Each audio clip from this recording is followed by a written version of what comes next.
En aquel tiempo estaba Juan con dos de sus discípulos y fijándose en Jesús que pasaba, dice: «Este es el Cordero de Dios».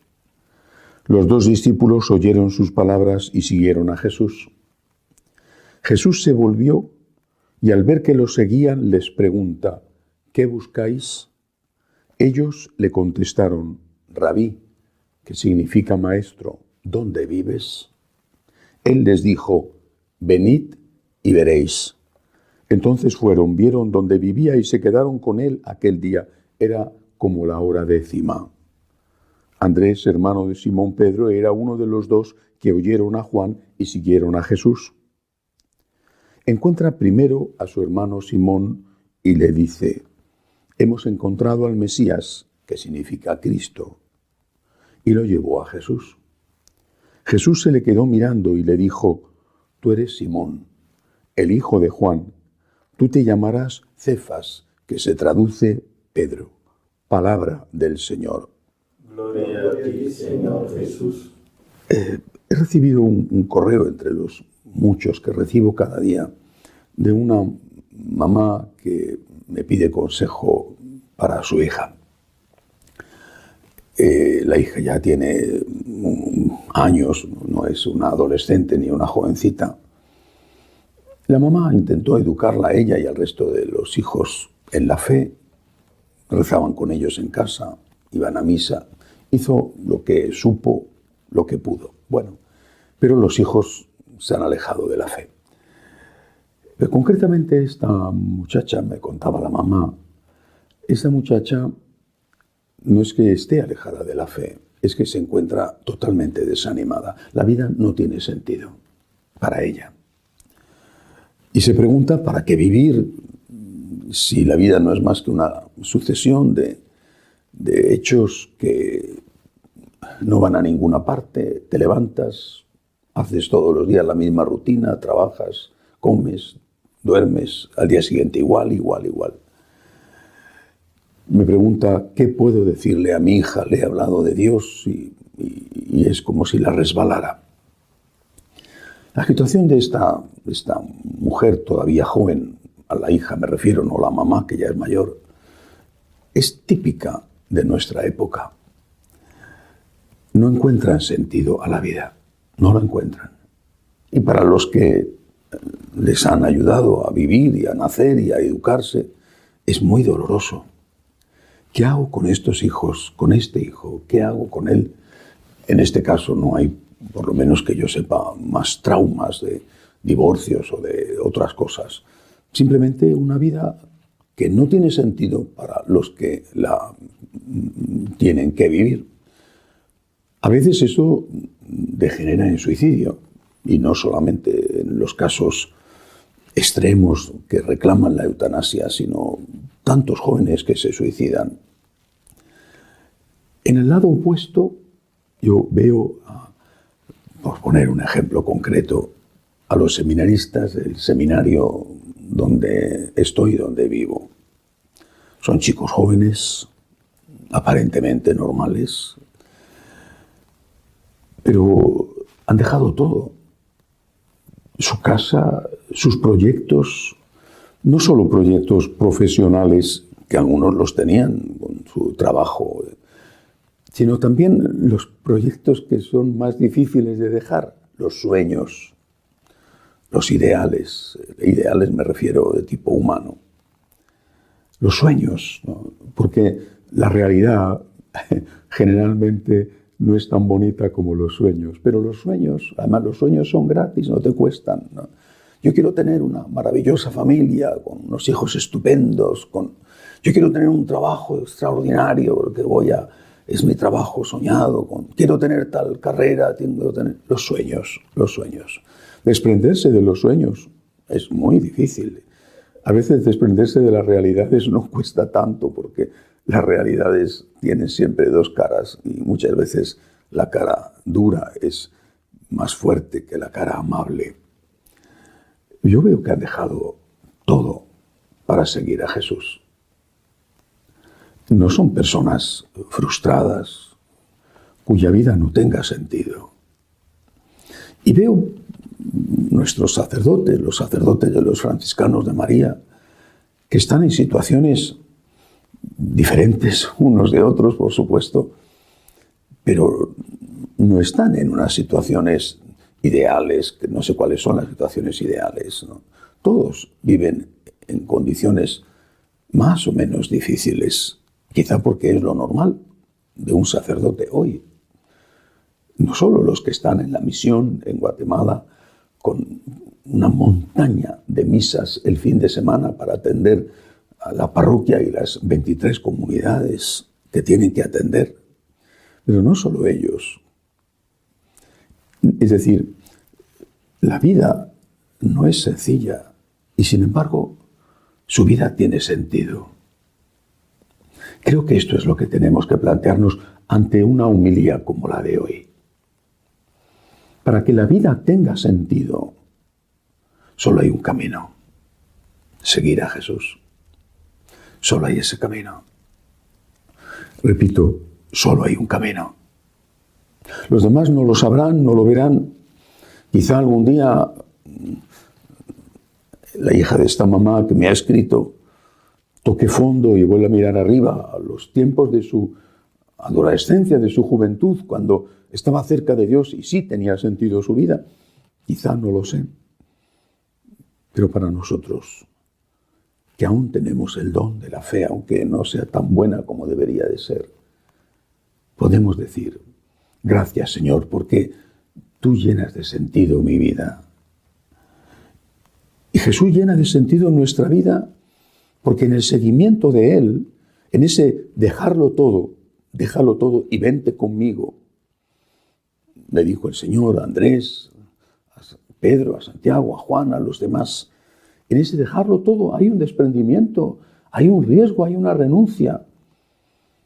Pero es como cuando un vaso se vacía de un líquido que no es malo, quizá, pero para ser llenado de algo mucho mejor. Bueno, pues cuando tú has dejado todo y te has llenado de Cristo, imperfecto y pecador como eres, tu vida tiene sentido.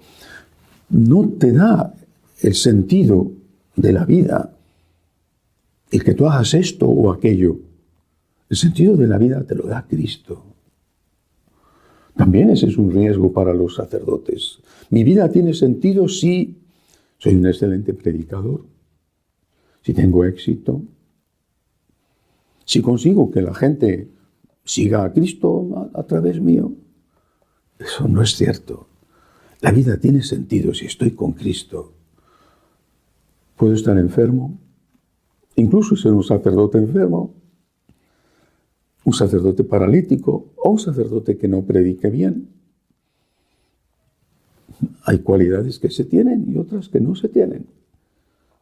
Y sin embargo la vida tiene sentido porque estoy con Cristo. Y lo mismo vale, por supuesto, para los laicos.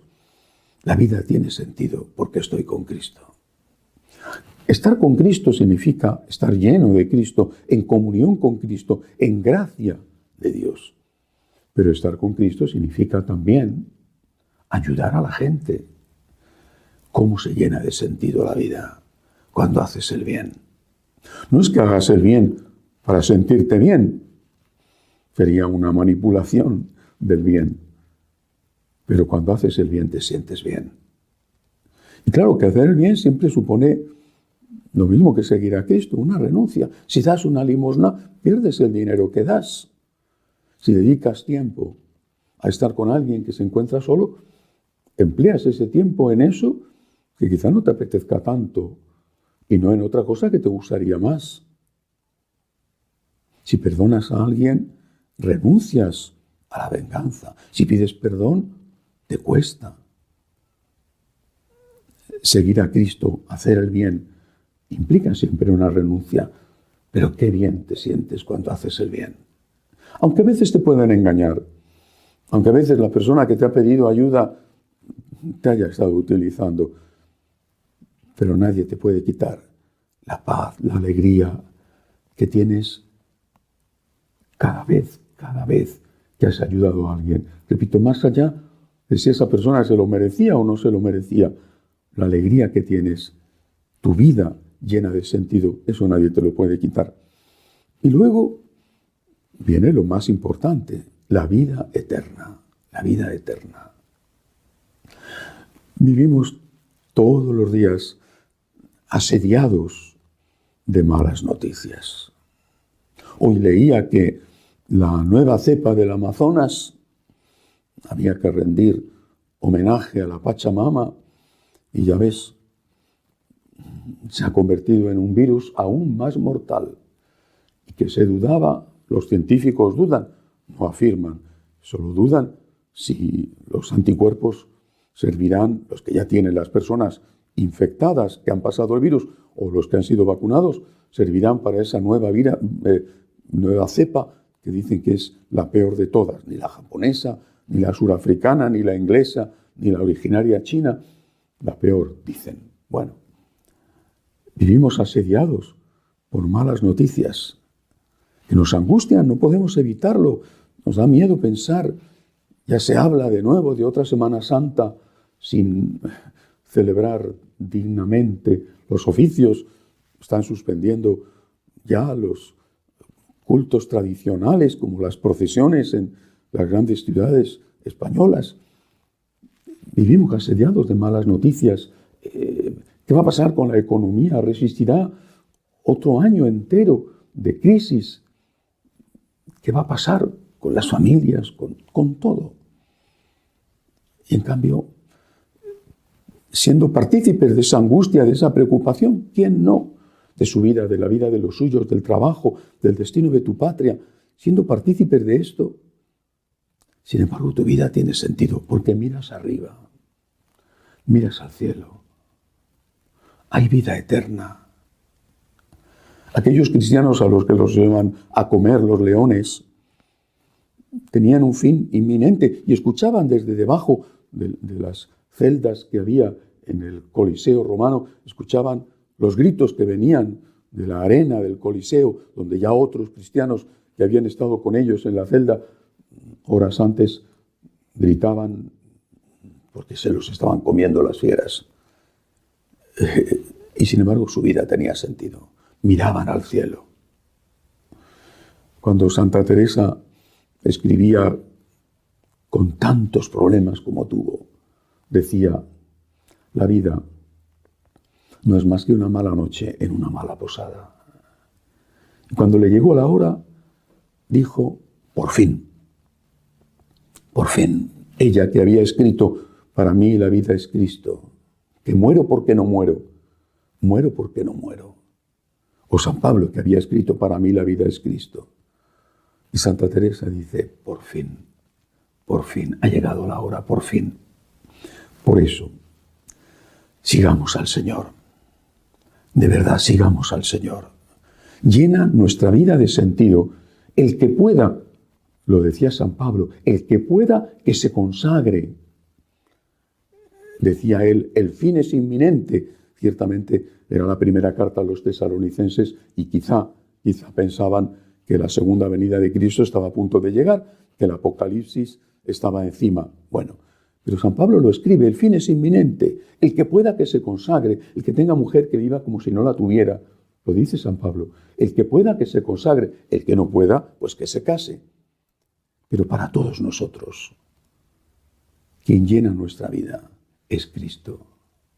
No son las cosas, ni siquiera son las personas amadas o que te aman.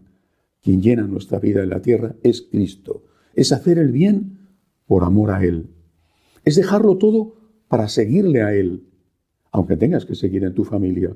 Y es saber, lo decía Martín Descalzo en el último libro que escribió, es saber que morir solo es morir. Morir se acaba. Es cruzar una puerta a la deriva y encontrar aquello que tanto buscabas. Que así sea.